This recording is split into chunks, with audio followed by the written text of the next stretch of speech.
Bismillahirrahmanirrahim. Assalamualaikum warahmatullahi wabarakatuh. Teman-teman, di sini Pak Fikri akan mengawali konten Sirah Ramadan dengan berkisah tentang hijrah Nabi Muhammad SAW ke Madinah. Teman-teman, pada malam itu, suasana di sekitar rumah Nabi Muhammad sangat mencekam. Di sana, orang-orang Quraisy berkumpul. Mereka menghunuskan pedang dan siap menikam Nabi Muhammad kapanpun ketika Nabi Muhammad keluar. Kejadian ini ternyata sudah direncanakan sebelumnya. Pada pagi harinya, Abu Jahal dan pemimpin-pemimpin lainnya berkumpul di Darun Nadwa. Dan di musyawarah ini juga iblis turut hadir di sana karena rencana ini sangat penting. Akhirnya disepakatilah bagaimana cara membunuh Nabi Muhammad, yaitu dengan mengumpulkan pemuda-pemuda dari setiap kaum dan mereka membunuh Nabi Muhammad atau menikamnya secara bersamaan sehingga keluarga Nabi dari Bani Abdi Manaf tidak akan membalasnya. Siang harinya Nabi Muhammad mendatangi Abu Bakar dan dia mengajak Abu Bakar untuk berhijrah, untuk menemaninya hijrah.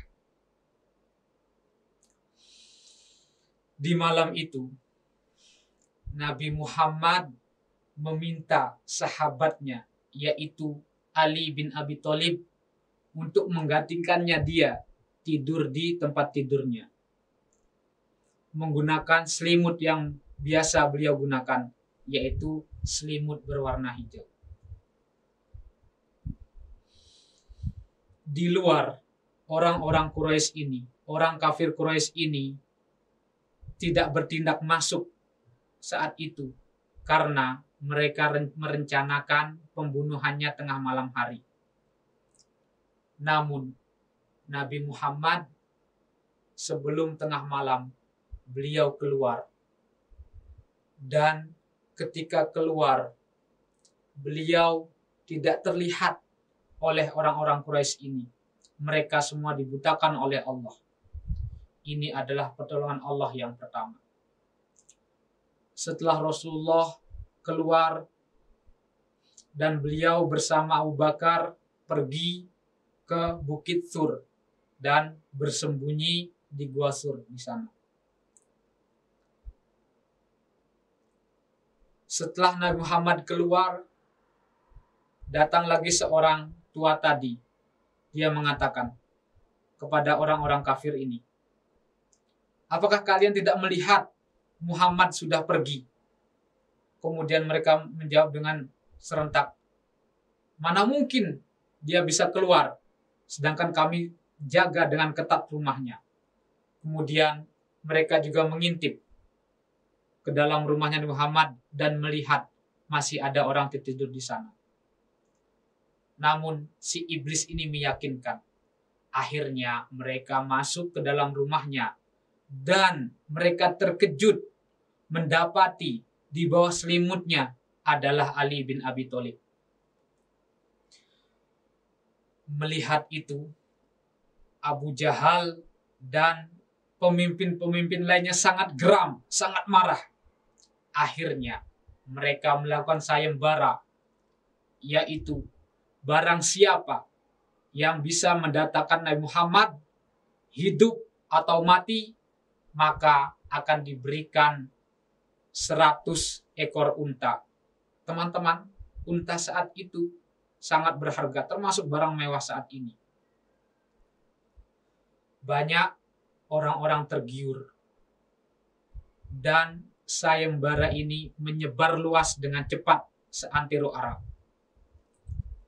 Para pencari jejak, para pemimpin suku, mereka mengajak rakyatnya untuk mencari Nabi Muhammad SAW. Tapi mereka tidak menemukan. Bahkan sebagian dari pencari jejak ini, mereka menemukan jejak Muhammad mengarah ke Bukit Tur. Mereka ke sana dan mereka tidak mendapati Nabi Muhammad. Padahal saat itu Abu Bakar dan Nabi Muhammad berada di dalam gua. Dan Abu Bakar mengatakan, seandainya orang-orang ini melihat ke bawah ke kakinya, maka mereka akan melihat Abu Bakar dan Rasulullah SAW.